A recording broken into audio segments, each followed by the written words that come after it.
In the darkness just before dawn, Lord Alaric Hawthorne screamed. It wasn't the kind of cry one might expect from a seasoned noble, no. This was primal, guttural, born not from fear but from a raw, burning pain that had ripped through his body with the viciousness of fire-licking bone. It clawed through his left foot with such ferocity, he thought, just for a moment, that something had bitten him in the night, a wolf perhaps, or a devil summoned by some old curse. But no, this pain was far older, far crueler, and far more intimate. It was gout, and it had returned.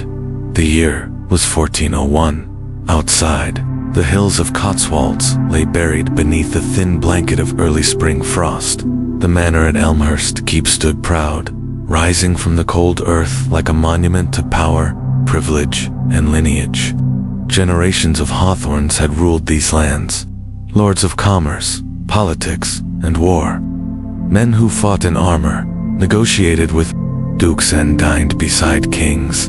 But in this hour, that legacy meant nothing, because at this moment, Lord Alaric, the latest of the Hawthornes, was a prisoner of his own body, twisted in agony beneath a canopy of embroidered linens and gilded tapestries, powerless. And he was only 40-3. The pain radiated from his big toe, swollen and flushed with angry red. Each throb felt like a hammer blow. He couldn't bear the brush of the sheets against it. He couldn't think. All he could do was grip the edge of his feather-stuffed mattress and wait for the next pulse of suffering. And it came. Again and again. This was the price of his station. Not taxes, not politics, not even war. It was this slow, humiliating decay, this aristocratic affliction, this disease of kings.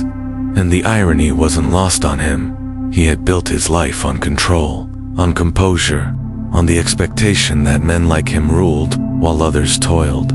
Yet here he was laid low by his own abundance, a man who could command armies, now unable to flex a toe without biting his tongue to keep from weeping. Outside, he could hear movement, faint voices, the shuffle of servants beginning their day, cooks preparing the first meal, guards exchanging shifts, stable boys calling to restless horses.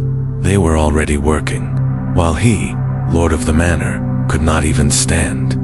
He hated how familiar this was becoming. The first attack had come a year ago, a sudden flare of pain, mistaken for a sprain, then another, sharper, after a feast celebrating a new alliance with the Earl of Gloucester. By winter, he was waking from dreams, with his foot ablaze and his pride in tatters, and now he feared that this wasn't just a passing condition, it was becoming his shadow.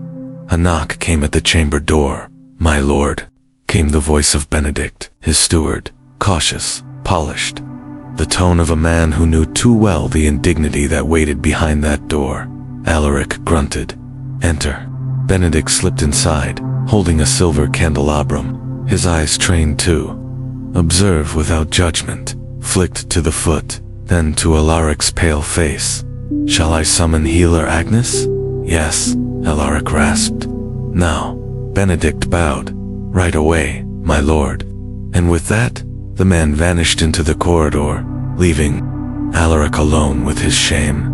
He leaned back against the pillows, breathing through the pain.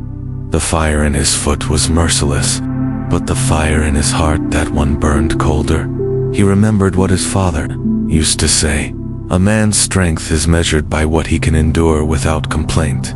And yet, in this moment, Alaric wanted nothing more than to scream again, not because of the pain, but because he could already feel the weight of expectation creeping in. There were meetings to attend, a banquet to plan, a visiting duke arriving in days. There would be courtiers and stewards and musicians, and 1,000 things that needed a host in full command. But what if he couldn't even walk? He shut his eyes. He could see their faces already, the subtle glances, the hushed whispers. Limping lord, a sickly host. In this world, weakness wasn't just pitied. It was dangerous, because every noble house, every alliance, every inch of land rested on reputation, and reputation bled quickly when the body faltered. Healer Agnes arrived before the hour turned. She smelled of lavender and rosemary, a woman who carried entire seasons of knowledge beneath her robes. Her hands were gentle but firm, and her eyes dark, clear, unflinching, were always watching more than they let on. She studied his foot without touching it. "It's returned," he said flatly. "It has," she confirmed, moving with silent efficiency. "Worse than last time?" He nodded. A drop of sweat slid down his temple. It came like fire. "I believe the swelling is deeper," she said. "We must reduce the heat first, then the inflammation." She laid out her tools, a bundle of willow bark, powdered herbs, a vial of opium tincture, and a paste made from crushed plantain and white willow. The preparation took minutes. Her movements were rhythmic, almost meditative. Alaric watched her work. "What causes it?" he asked. She glanced up. "You know the answer, my lord." "Tell me anyway." Agnes poured wine vinegar into a small clay bowl. "Rich meats, wine, indulgence. The humors become corrupted. The body becomes imbalanced. I've eaten like this for decades," he muttered. "And now your body rebels." She said it so simply. No malice, just truth. "Is this my fate?" he asked. "To be dragged through the years like this?" Agnes met his gaze. "No, but you must change." Alaric stared at the ceiling. He could still smell last night's feast in his beard: duck and plum sauce, goose, fat bread, clove-spiced wine. It had been magnificent, and now it was poison. He swallowed hard. "What would you have me do?" "Eat like your tenants," she said softly. "At least sometimes." He barked a short laugh. "You're suggesting I live like a peasant. I'm suggesting you live, my lord." The room went quiet. Outside, the light grew stronger. The hills were awakening. Soon the great hall would buzz with activity. Servants would light the hearths. Couriers would arrive. Lady Eveline would come to check on him. Her brows furrowed with worry. But in this moment, only one thought echoed in his mind. This might never go away, and not just the pain, but the fear that came with it, the helplessness, the loss of control. Agnes handed him a cup of bitter liquid. "For the pain," she said. He drank it, wincing at the taste, and somewhere deep in his chest, beneath the fear and the pride and the old noble blood, a quiet seed was planted, a question, a possibility. What if this wasn't the end of his strength? What if this was the beginning of something else? If you've made it this far, thank you. This is only the beginning of Lord Alaric's journey, one of power, suffering, pride, and perhaps transformation. If you're enjoying this tale and want to help us bring more stories to life, consider subscribing to the channel. Your support helps more than you know and keeps this project alive for nights to come. Now, before we move on, here's a question for you. In your opinion, which is the greater burden of power? A physical pain from excess and luxury, be emotional pressure to uphold status and expectations? Drop your answer in the comments, A or B, and tell us why. We'd love to hear your thoughts. Lord Alaric Hawthorne stared at his breakfast and felt a quiet dread settle into his bones. A platter of sliced blood sausage steamed beside a bowl of butter-soaked oats, while a carafe of spiced mead stood sentry at the edge of the table. A week ago, he would have devoured it all, savoring the richness as proof of his status. This morning, however, his appetite had become something else, an unwelcome reminder of betrayal. Not betrayal by cook or court, but by his own body. The foot throbbed even before he shifted. Not as violently as the previous morning, but enough to caution him. Enough to remind him that each indulgence would come with a price. The pain had begun to feel like a legerine, invisible reckoning of every excess he once celebrated. Healer Agnes de Montfort sat beside him, scribbling into a weathered leather journal, her brow furrowed in concentration as she consulted a page, dense with diagrams and notes or observations on the patterns of his gout. Each episode charted with monk-like precision. When the flare-ups began, how long they lasted, what he had eaten, how he had slept. "My lord," she said, glancing up, "you drank mulled wine 2 nights ago." He nodded reluctantly. "Only 1 goblet, watered." She gave him a look, not scorn, but something heavier, disappointment mingled with inevitability. "You must understand, Lord Alaric," she said gently, "your body is not punishing you without cause. It is responding, correcting. What you feed it, how you live, these are choices, and choices shape consequences." Alaric looked away. The hearth beside them crackled softly, casting long shadows across the room. Outside, spring sunlight filtered through narrow windows, painting the flagstones with pale gold. It was a beautiful day, a rare, tender moment of stillness, and yet he felt none of its peace. "I have always eaten as my station demanded," he said, his voice low, "as all men of my rank do. I was taught that abundance was not sin, it was signal, proof of providence. To offer less at one's table is to invite whispers." Agnes closed her journal and folded her hands. "And yet here you are, laid low by what once glorified you." He gave her a bitter smile. How poetic. She didn't flinch. How tragic. There was silence between them then, broken only by the soft clink of her tools.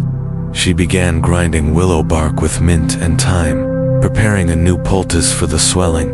The scent filled the air, earthy, clean, almost medicinal. Alaric watched her, trying not to focus on the dull pulse radiating from his foot. He thought of his father, Lord Emmerich, whose own decline had been hidden from court for years. It wasn't war that felled him, nor age, but a slow, creeping rot of the joints and blood.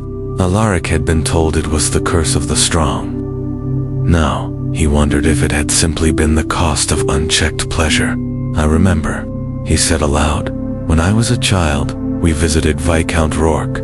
I watched him limp through his halls, snapping at servants, red in the face from pain. They said he was cursed by God." Agnes nodded. Many believed that gout was divine punishment for pride. "Do you?"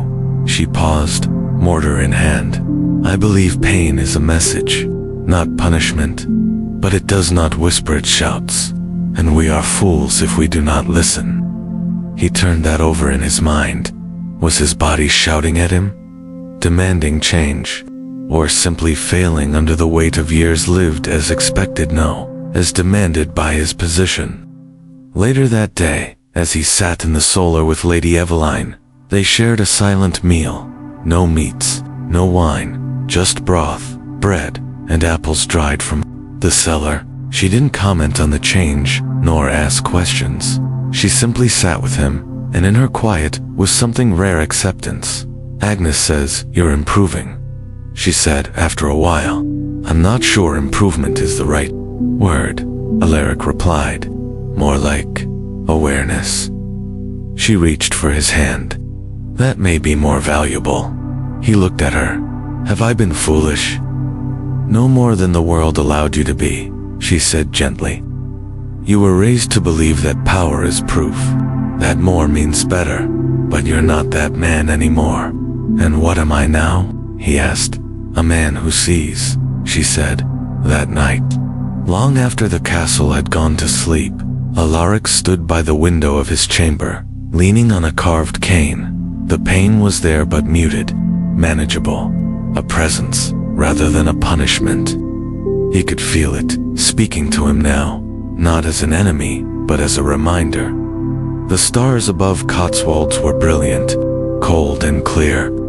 He thought of his tenants, his soldiers, the cooks, the servants who moved through his halls with light steps and simple meals. They did not dine on imported fruits or drink foreign wines, and yet many of them lived longer, walked farther, and slept deeper. He had once pitied them. Now he envied them. When he finally returned to bed, he didn't pull the heavy sheets over himself as usual. Instead, he lay with the window open and let the night air move over him like truth. He did not dream of feasts or silk banners. He dreamed of fields and rivers, of walking of breath that came without effort, of mornings without dread, and somewhere, in that sleep, he understood. Luxury was not the enemy, but it was a dangerous friend. It praised him as it broke him, adored him while it drained him. It had given him everything except what he needed most, peace. And now, perhaps, he would learn to find it. Not in absence, but in balance. Whatever it took. The sound of the castle preparing for a feast was something Lord Alaric Hawthorne had known all his life. It began like a low hum, subtle, steady. Then it crescendoed into a symphony of clanging pots, shouting servants, the clatter of hooves on stone, the slam of crates brought up from the cellar, and the sharp metallic clang of knives being sharpened against whetstones. There was a rhythm to it, almost ritualistic, and like all rituals, it carried a weight. The Duke of Lancaster would arrive within the day, and Elmhurst Keep had to be flawless. Alaric sat in his study, one leg propped on a cushioned stool, while Benedict read off a list of imported spices, game meats, rare wines, and exotic fruits that had been hauled in from every corner of the country. Almonds from Spain, pomegranates from the Levant, wine aged 30 years in Burgundy. A staggering inventory meant to impress and to uphold, a reputation crafted over decades. "You will be seated at the head of the long table," Benedict said. "To your right, the Duke. To your left, Lady Eveline. We've moved the musicians near the south wall, away from the serving lanes. The fountain of cider will be unveiled before the third course." Alaric said nothing. He simply stared into the hearth, where a small fire flickered weakly. Even its warmth seemed performative today. His foot ached, as it always did, after an hour of sitting upright. But it wasn't the pain that bothered him, it was the expectation. The quiet, unspoken truth that he could not afford to limp tonight. That if he showed weakness, even for a moment, it might ripple outward in ways he couldn't control. A feast wasn't just about food. It was theater, and every noble present would be watching for the slightest falter. Alaric turned toward the window. Outside, a line of servants moved like ants across the inner courtyard, carrying bolts of fabric, platters of pheasants, flowers still damp with dew. The air smelled of rosemary and goose fat. A distant minstrel rehearsed his lute near the garden wall. Lady Eveline entered quietly behind him, dressed not in her evening gown, but in a simple riding cloak. "You should eat something before the feast," she said gently. He shook his head. "I couldn't hold anything down. You don't have to do this, you know." He turned, slowly. "Of course I do." She walked to the window beside him. "You're not just entertaining the Duke. You're enduring him. It's the same thing." "No, it isn't."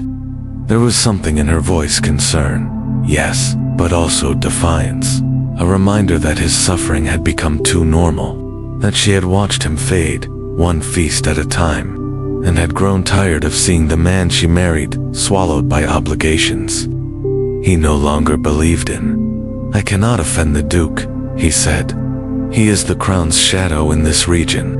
If I falter, it won't be just my pride. It could cost us land, protection, influence, or it could cost you your life," she replied. He looked at her then, really looked. She was not being dramatic. She was being honest, and he had no answer for it. By twilight, the great hall had been transformed into a stage worthy of royalty. Long tables shimmered with polished silver and gold. Banners hung from the rafters, each one embroidered with the Hawthorne crest. Dozens of candles lit the room in warm, flickering halos. Platters of roasted game birds and spiced stews filled the air with aromas so rich they almost masked the weight of performance behind them. Alaric dressed with the help of 2 attendants. His left shoe had been specially modified, cut and restitched to accommodate the swelling. It looked the part, but it felt wrong, like a velvet prison. Each step toward the great hall was an exercise in self-control. He walked with dignity, but behind every movement lay calculation. A shift in weight to ease pressure. A slight pause masked as casual grace. He had rehearsed this act for weeks, knowing the feast would come, knowing he would be called to wear his role like armor. When he entered the hall, all conversation paused for a moment. The Lord had arrived. He smiled, nodded, acknowledged each face. Then he took his place at the head of the table, hands resting lightly on the arms of his chair. The Duke of Lancaster arrived shortly after, flanked by retainers in deep red. He was younger than Alaric, broader in the shoulder, and flush with the confidence of a man favored by the crown. He grinned as he took his seat and gestured to the table. "I see you haven't lost your taste for grandeur, Hawthorne," Alaric replied smoothly. "Elmhurst knows how to welcome those who matter." The feast began with a song. Then came the courses, one by one. Almond-stuffed quail, lamb simmered in apricot glaze, pickled eel, cheese aged in caves. Dishes that would take a farmer's monthly wage to purchase. And Alaric ate carefully, small bites, bread between courses, sips of watered wine. He laughed when expected, raised his glass when prompted, offered compliments to the dukes, hunting hounds as if nothing in his body ached. But it did. By the third course, his foot was screaming. By the fifth, a deep sweat had broken out along his spine. By the seventh, he was no longer tasting the food, just enduring it. It wasn't until the musician struck up a slow melody that the Duke leaned in, a sly smile on his lips. "Tell me, Hawthorne, you hide it well, but I see the stiffness in your stride." "Gout." Alaric gave the faintest nod. "An old companion." The Duke laughed. "A nobleman's burden. We earn it, don't we? Through wine, through feasts, through good fortune. I'd rather suffer gout than poverty." Alaric raised his glass but said nothing. Inwardly, he thought, is that truly the trade? Pain for prestige? And at what point does the pain outweigh the privilege? The feast lasted well into the night. Toasts were made. Musicians played until their fingers cramped. And when it was finally over, when the last guest departed and the candles had burned to stubs, Alaric allowed himself to be helped out of the hall. He collapsed into his chair in the solar, foot throbbing, heart oddly quiet. Lady Eveline joined him minutes later, her eyes dark with worry. "You endured it," she said. "But did I gain anything?" She didn't answer. And in that silence, Alaric felt something shift. He had fulfilled the expectations. He had worn the mask. But somewhere deep inside, a new thought had taken root. What if true power wasn't in performing strengths, but in defining it on your own terms? He looked out into the night, into the fog that now settled over Elmhurst's fields. The feast was over, but the questions it left behind had only just begun. The silence after a feast is unlike any other. It hums through the castle in a strange hush, too quiet to be peace, too loud to be sleep. In Elmhurst Keep, the echoes of laughter still hung in the rafters, while half-melted wax dripped slowly from forgotten candles. The perfume of roast lamb and mulled wine lingered in the corridors like ghosts reluctant to depart. But in the private solar, away from the banquet hall and the fading performances of nobility, Lord Alaric Hawthorne sat in stillness, stripped of ceremony. His right hand trembled faintly as he unfastened the ornamental buttons on his tunic. His foot, now bare and swollen, pulsed beneath the low table. No servants remained, he had dismissed them. There was no need for witnesses to this particular kind of defeat. He hadn't yet spoken. When Lady Eveline entered, she didn't knock. She never knocked anymore.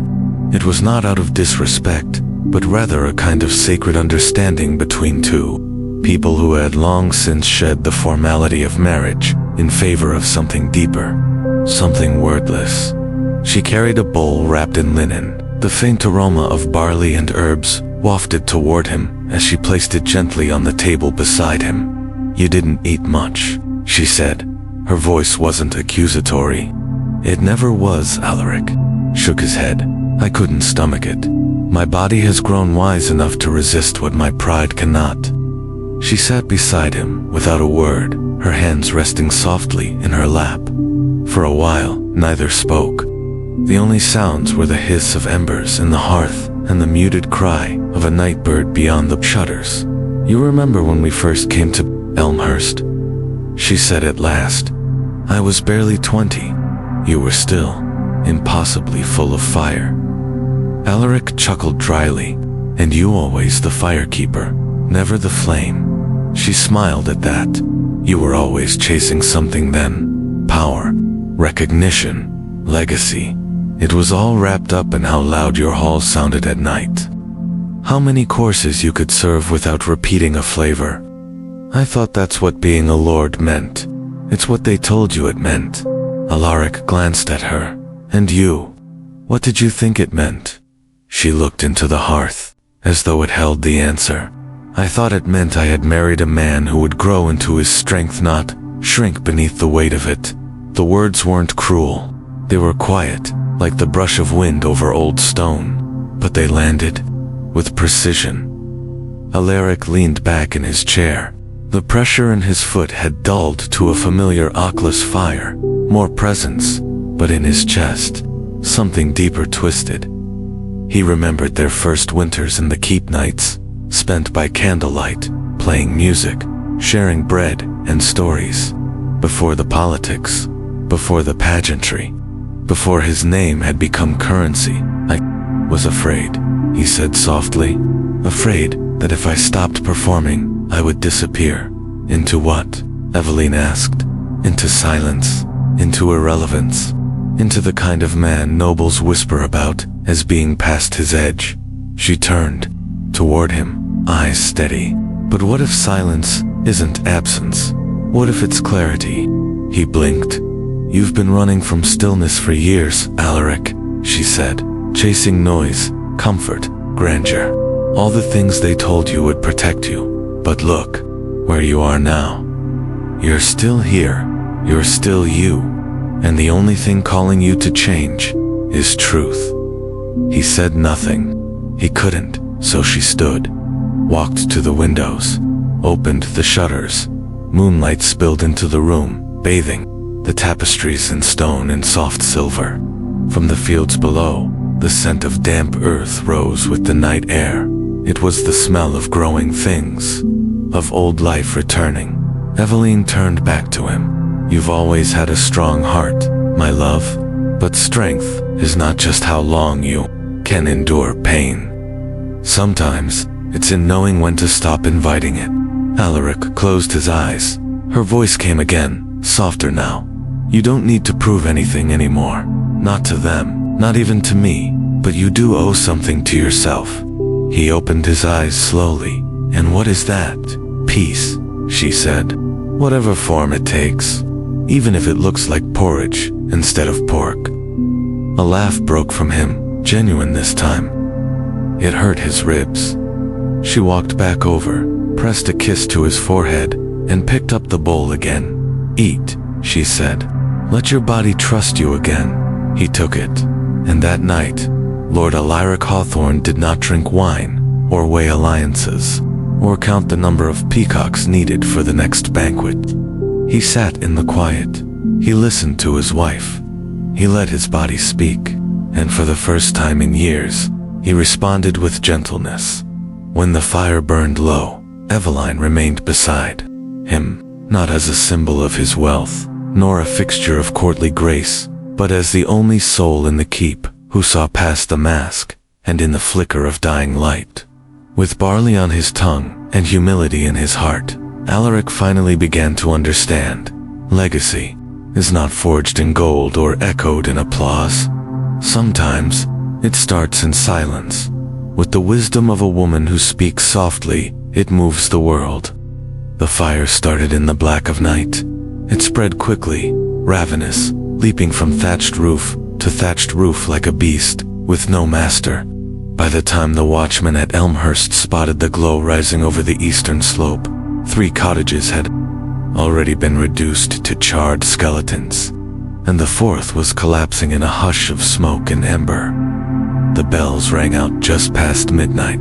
Sharp and startling, they woke Lord Alaric Hawthorne from a restless sleep. He rose with a start, grimacing as the familiar jolt of pain surged through his foot. He had learned not to scream, it did no good, but the fire in his joints was merciless. Tonight, still, something in his bones told him this pain wasn't the one he needed to fear. By the time Benedict entered his chambers, wrapped in a wool cloak and smelling faintly of ash, Alaric was already pulling on a heavy fur-lined coat. "It's the village," Benedict said without being asked. "The east edge. We think it was a chimney spark. The wind caught it. The homes. They're gone, my lord. Casualties. One confirmed dead. Several displaced.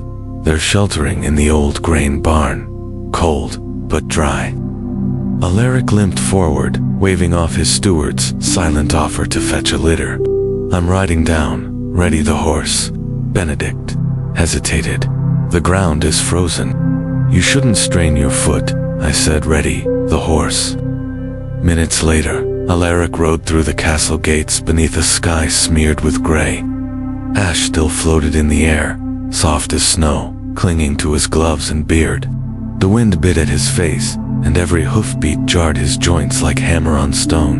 But he didn't care. He couldn't. What mattered now was what waited at the bottom of the hill, the charred remains of homes that once housed the very people whose labor sustained his wealth. When he arrived, the sight stopped him cold. Fathers, with soot-stained hands, stood shoulder to shoulder, hauling wet planks and salvaging burnt goods. Women wrapped in shawls rocked crying children. A small group of elders stood off to the side, watching it all unfold with the quiet grief of those who had seen too much loss already. And there, in the ruins, a single figure knelt by what remained of a front door, a young girl, no older than 10, scraping blackened wood with bare fingers, as though she could peel back the night and recover what was lost. Alaric dismounted, biting back the throb in his leg as his foot touched frozen ground.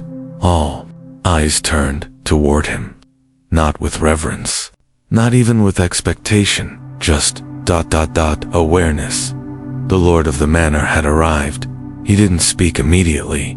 He moved through the ash and broken beams with slow purpose, not as a commander, as a man. He knelt beside the girl, ignoring the pain. In his knees. "What was this house to you?" he asked gently. "My grandfather's," she replied, voice hollow. "He died in the smoke." Alaric's throat tightened. "What was his name?" "Hamish." He repeated the name softly, like a vow. Then he stood and faced the crowd. "I can't undo what was taken," he said, loud enough for all to hear. "But Elmhurst will not abandon you. Starting tomorrow, we begin rebuilding. Materials from the estate stores, labor from the castle's own men. And until your homes rise again, the keep's granaries and halls will be open to you. Not as charity, as duty." There was silence. Then, from somewhere in the crowd, an elderly woman stepped forward. Her hair was long and silver, tied in a single braid down her back. She extended a small cloth pouch to him. "For the pain," she said. "Boil it in water, drink it before sleep." He accepted it without hesitation. "Thank you," she smiled. "Not for free. You'll have to write it down for your healer." He chuckled, and so did a few others. And just like that, something shifted. Later, as he sat in the grain barn beside a fire built from salvaged timber, Alaric watched children fall asleep against mothers' shoulders, and old men sip broth handed out by his kitchen boys. There was no court, no banquet, no lords, just people, surviving together. Benedict sat beside him, handing over a leather scroll with the list of immediate needs. "We'll need roof thatch from Chipping Norton," he said. "Carpenters too. Shall I send for them?" "Yes," Alaric replied, "and triple their wage." Benedict raised an eyebrow. That might raise suspicion among neighboring lords. "Let it," Alaric said. "Let them ask why Elmhurst pays more. Let them come see." When he returned to the castle near dawn, the cold had sunk into his bones. He moved slower than usual. Healer Agnes met him at the gates, concern etched in her features. "You rode?" she asked, appalled. "I led," he corrected. She didn't argue. She only reached for his hand and guided him to his chair. That morning, as Lady Eveline served him warm barley tea infused with the old woman's pouch of herbs, Alaric sat back and closed his eyes. Not to escape the pain, but to feel it fully, to let it teach. Reputation, he realized, wasn't built in feasts. Not truly. It was built in cold barns and firelit ruins, and in the quiet offering of a cloth pouch from a woman who had nothing else to give. This was leadership, not gilded hallways or roaring applause, but showing up when it hurts and standing still long enough to be seen. A strange quiet had settled over Elmhurst Keep as winter tightened its grip on the land.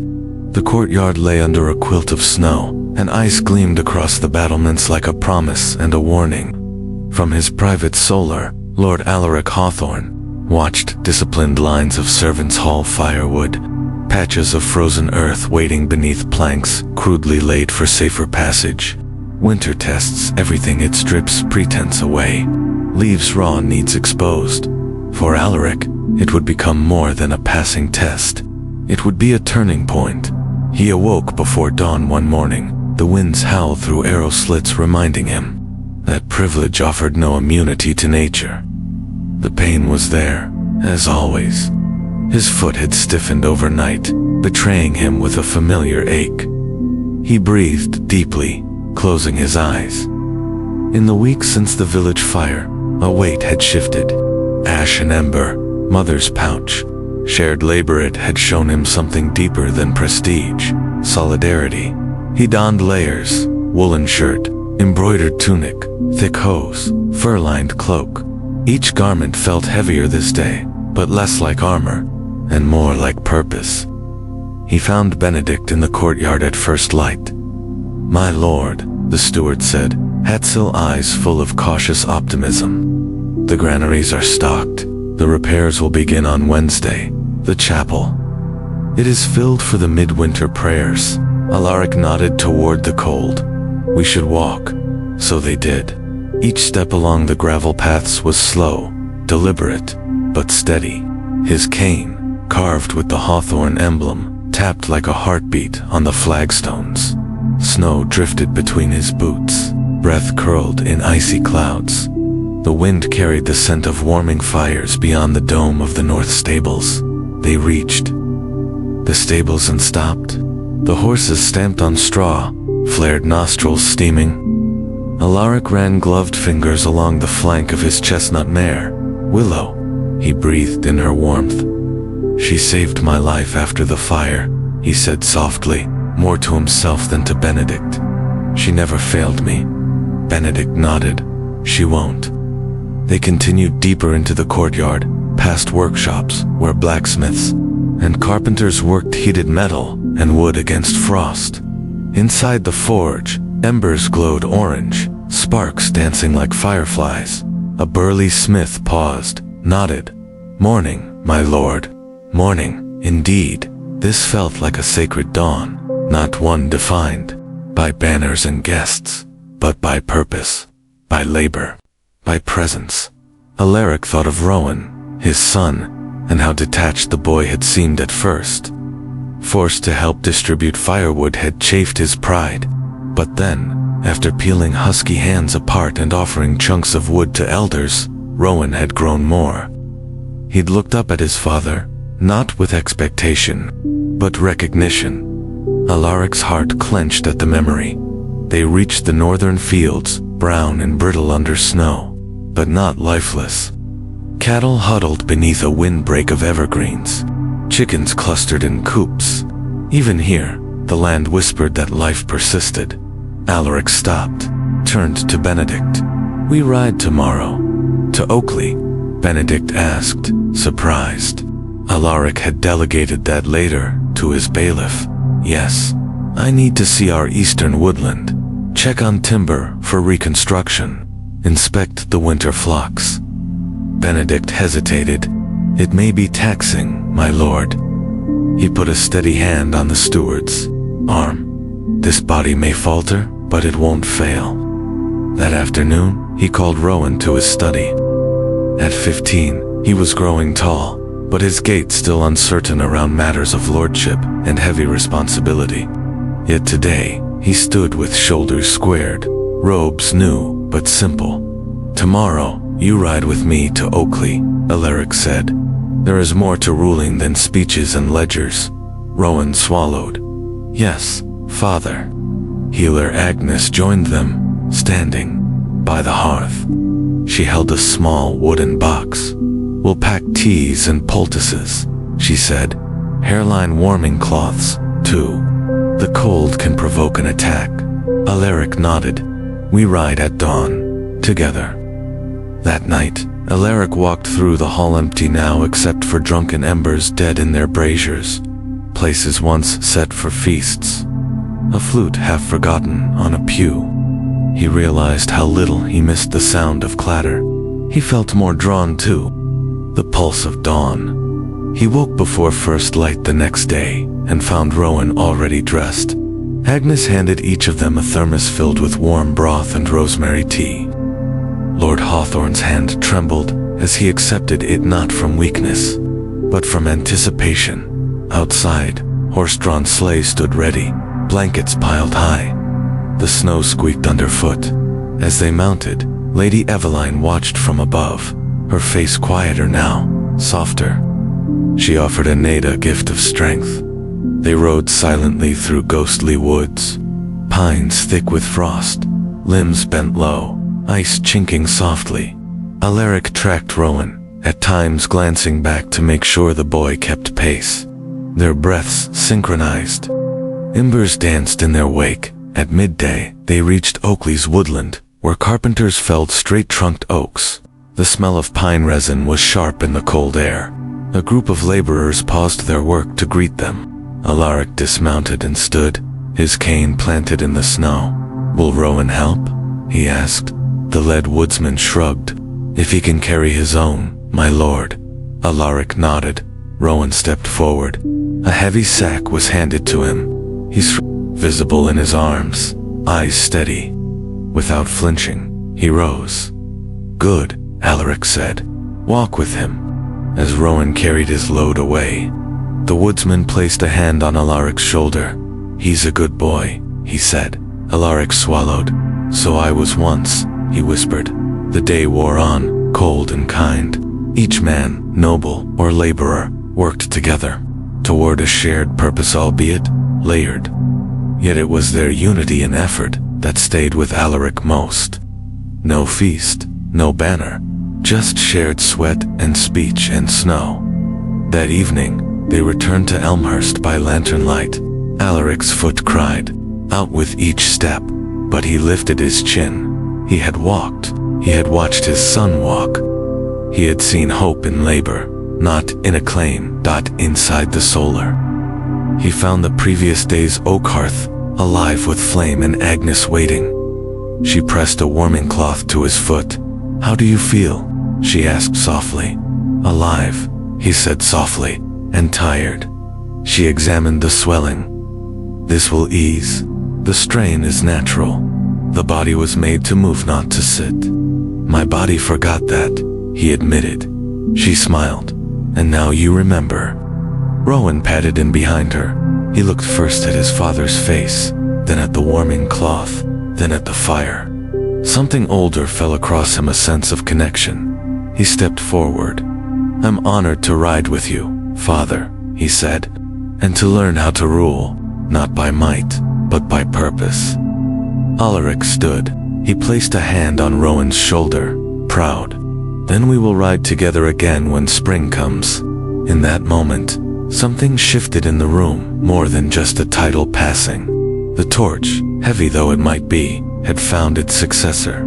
Winter had tested them all, body, heart, soul. It stripped away illusions, leaving truth bare, and truth had guided Alaric past dependence on image and toward dependence on purpose.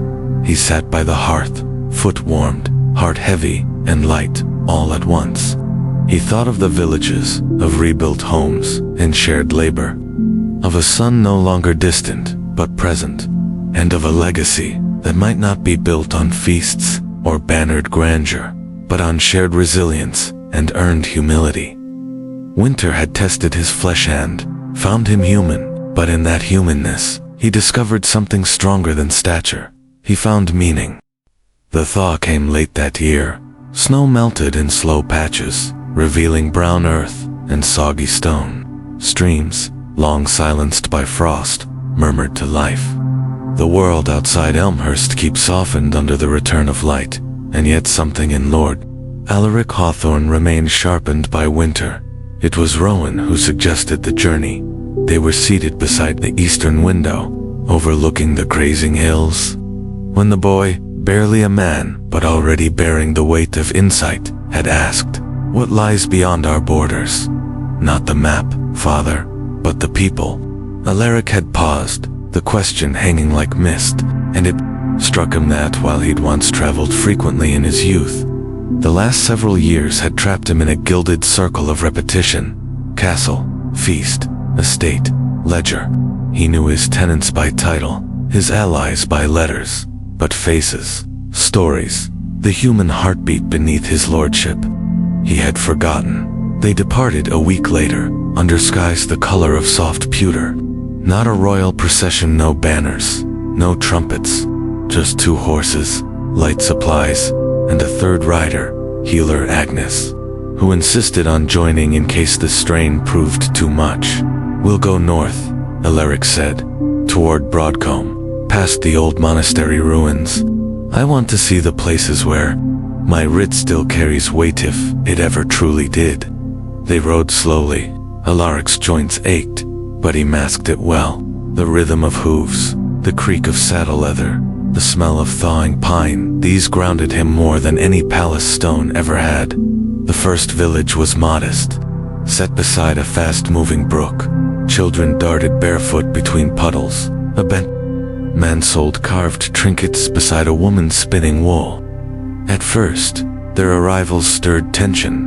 Peasants straightened, wary eyes darting 2 swords that weren't drawn. But Alaric dismounted and handed the reins to a stable boy with bare feet. "No ceremony," he said. "No tax. I came to listen." They gathered near the town square, mothers wiping hands on aprons, old men leaning on sticks. Rowan stood quietly beside his father, unsure at first. But it was the look on one woman's face that opened the gate. She stepped forward and bowed her head. "My lord," she said, voice cautious. "We heard of your aid in Cotswolds this winter. The fire, the grain." Alaric bowed in return. "I only did what was long overdue." She studied him, then offered a seat beside the well. "Then perhaps you'll hear ours." Over the next hour, they spoke of the road washed out last spring, of the merchant who hadn't returned, of sons lost to conscription, of a midwife who traveled 7 miles, barefoot in snow. Agnes took notes. Rowan asked questions. Alaric simply listened. He listened in a way he hadn't since his youth. Not to respond, but to understand. By nightfall, they were offered shelter in the church. Alaric insisted instead on sleeping beneath a nearby oak. Wrapped in his cloak, when Rowan asked why, he answered, "Because a roof should not be mine unless I know who built it." The journey continued. In one town, he learned a hedge which had cured 3 cases of fever, faster than any traveling priest. In another, he discovered that a land broker had falsely claimed Elmhurst's taxes, inflating dues from tenants and pocketing the excess. He ordered restitution at once, dictating a letter with cold fury. "It's not just my name they used, it's my silence they exploited." But the greatest revelation came in a valley town nestled near a frozen marsh. There, a boy no older than 10 limped into the square and stood before Alaric with a stubborn set to his jaw. "You're the one with the sick foot," the boy declared. Alaric blinked. "I suppose I am. My mom says the gods gave you gout so you'd stop eating all the lamb." The crowd titter-ed. And Alaric laughed too genuinely belly deep. Then I owe the gods my thanks. The boy stepped forward. Do you want to see the lambs? And so he did. He knelt in hay, letting the animals nibble his gloves. Agnes smiled, Rowan chuckled, and for the first time, Alaric felt unburdened, not cured, but light. That night, by firelight, Agnes handed him a rough journal she'd been keeping. It contained stories, illnesses, village needs, and poems from Rowan's notes. This is more than record, she said. It's a map to rule by. Alaric held it with reverence. A new kind of scepter. Their return to Elmhurst took 2 days. As the keep rose over the horizon, he noticed how it had changed. Not the stone, but his perception. The tower didn't feel like power. It felt like shelter. He dismounted at the gates, foot aching, body sore, but he walked with dignity. Inside, the staff gathered. No announcement had been made, but word travels faster than horses when a lord begins to change. Lady Eveline met him at the threshold. You're thinner, she said, half a scold, half relief. I'm truer, he answered. She stepped forward, brushing ash from his cloak. Did you find what you were looking for? No, he said. I found what I forgot. That night, in his study, he laid the journal on his desk beside scrolls of estate law, records of inheritance, and maps drawn with red ink and pride. He touched the pages of Agnes's book like scripture, because beyond the castle walls, he had discovered the quiet legacy he truly wanted. Not dominance, but connection, responsibility, humanity, and perhaps finally hope. Spring arrived in a whisper. There was no fanfare, no riot of color, just slow warmth bleeding through the stone walls of Elmhurst, turning ice into mist and silence into birdsong. It was in this hush of renewal that Lord Alaric Hawthorne began, writing not decrees, not orders, but reflections. At first it began as scattered thoughts, fragments scribbled on scraps of parchment while sitting beneath the northern window, observations about the change of seasons, notes on painted's ebb and flow. But then, as the days lengthened, something shifted. He no longer wrote to understand. He wrote to remember, to capture the silent wisdom his suffering had carved into him. He called it the Ledger of the Flesh, a title meant half in jest, but over time, the name fit, because the body, he realized, kept a record of what the mind tried to forget. It was Agnes who encouraged him to keep going. She found the first pages by accident, slipped beneath a sheaf of healing recipes she'd come to review. You're not just a lord, she told him quietly. You're a mirror. These words might save someone you'll never meet. He stared at the ink-stained parchment, half ashamed. They're not scholarly, he said. They're real, she replied. That's rarer. So he wrote. Every morning before the castle stirred, he limped to his desk and traced thoughts into words. About the night the fire woke him, about the sting of a gout flare mid-ceremony, about the humility of asking for help and the even greater humility of accepting it. He wrote about Rowan, about the moment he realized his son was watching not his wealth, but his resilience. He wrote about Eveline, about the quiet power of her stillness, and about the servants, who never flinched when he winced. The peasants who handed him poultices without pity. The laughter of a boy in the valley who teased him about lambs and gods. The pain had once isolated him. Now it connected him. Each line, each paragraph, was a reckoning. But not one born of guilt. He didn't romanticize his suffering. He told it truthfully. How it gnawed, how it stole sleep, how it robbed pride, but also how it made space for insight. How it slowed him enough to hear voices he'd ignored for years. How it made him curious not just about how to endure, but why we endure. Some entries were angry, some tender. A few were simply questions he had no answer to. If I had never hurt, would I have ever seen? What is strength if it cannot sit beside weakness without shame? When did I begin measuring legacy by applause instead of impact? By summer, the journal had swelled into a thick tome, bound in leather softened by use. Rowan read it in secret one afternoon, and came to his father with tears in his eyes. "You've written what most men would die trying to hide," he whispered. Alaric looked up from his writing. "Then maybe it's time we stop pretending strength means silence." A week later, Rowan asked to copy sections into his own hand. "So I remember when I'm your age," he said. Alaric handed him the journal without hesitation. "Let the next generation inherit not just the land, but the learning." The castle began to change, subtly. More laughter echoed through the halls, and less ceremony. The kitchen began incorporating village remedies into the meals: garlic, fermented roots, herbs, once considered peasant food. Lady Eveline began hosting quiet salons, where young nobles spoke about illness and inheritance with honesty instead of shame. The ripple had begun. Word of the ledger of the flesh spread. Pages were copied, carried to neighboring towns. Clergy debated its tone. Was it irreverent or reverential? Scholars criticized its lack of structure. Healers praised its intimacy. Alaric didn't mind. It wasn't written to be praised. It was written to be felt.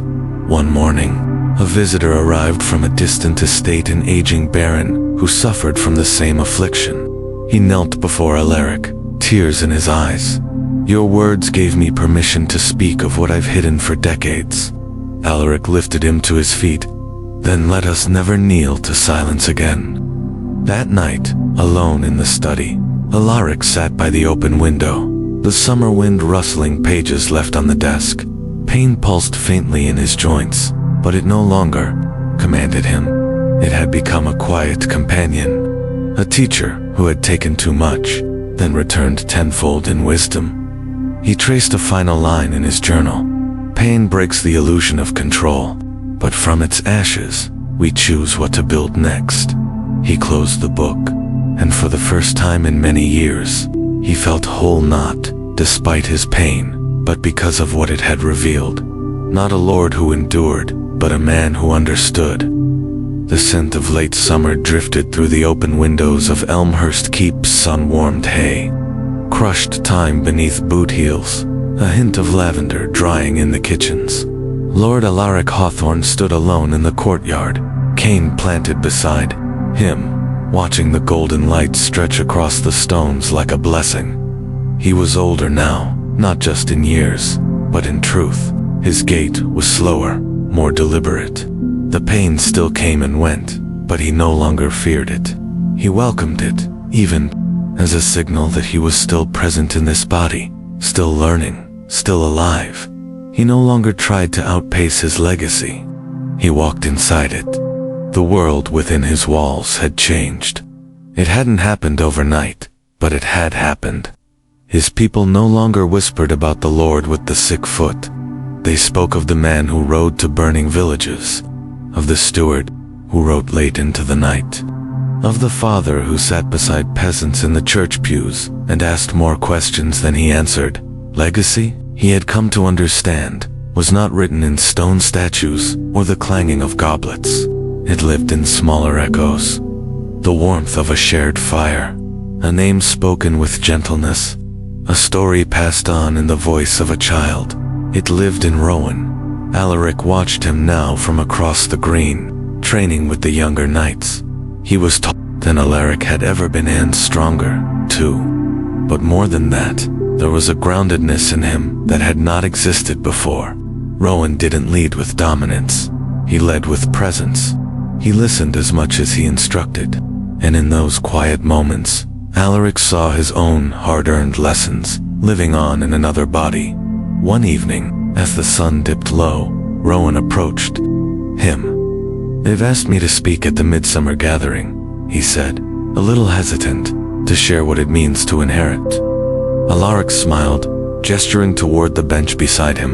"And what will you say?" Rowan hesitated. "I'm not sure yet.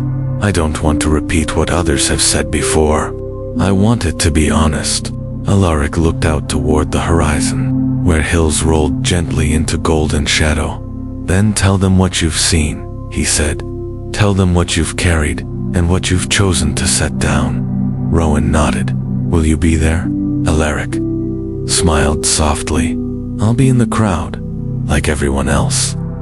That night, he returned to his chamber and pulled out the ledger of the flesh, now bound in dark green leather with gold embossed edges. Dozens of hands had copied it. Dozens more would read it. But tonight, he turned the pages for himself. He read his own pain through a stranger's eyes, and he was proud not of his suffering, but of what it had revealed, of what he had built from it. There were no new entries, only margin notes, thoughts, scribbled in Rowan's hand, questions, small reflections. It was no longer his, alone it had become theirs. A dialogue, a bridge. That winter, when the fields went quiet and snow began to fall again, Alaric spent his mornings in the library and his afternoons in the gardens. He took long walks when he could. He drank broth made from root and bone. He spoke more, softly.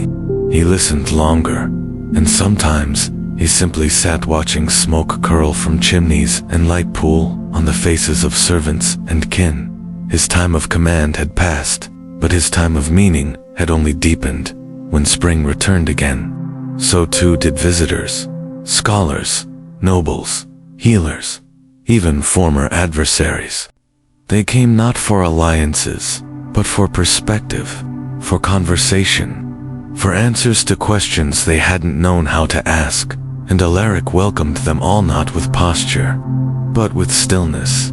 One afternoon, a young knight from another province sat across from him by the garden wall. He was brash, impatient. "My lord," he asked, "how did you lead so long without becoming bitter?" Alaric took his time. "Because I let pain break what needed breaking," he said. "I stopped fearing its message." The knight looked confused. Alaric offered no further explanation. Some things had to be lived to be learned. That summer, Rowan's speech became the talk of the region. He spoke not of inheritance as entitlement, but as responsibility. He quoted his father's writings. He spoke of the duty to be teachable, and in the silence after he finished, not a single cup clinked, not a single breath was wasted on applause.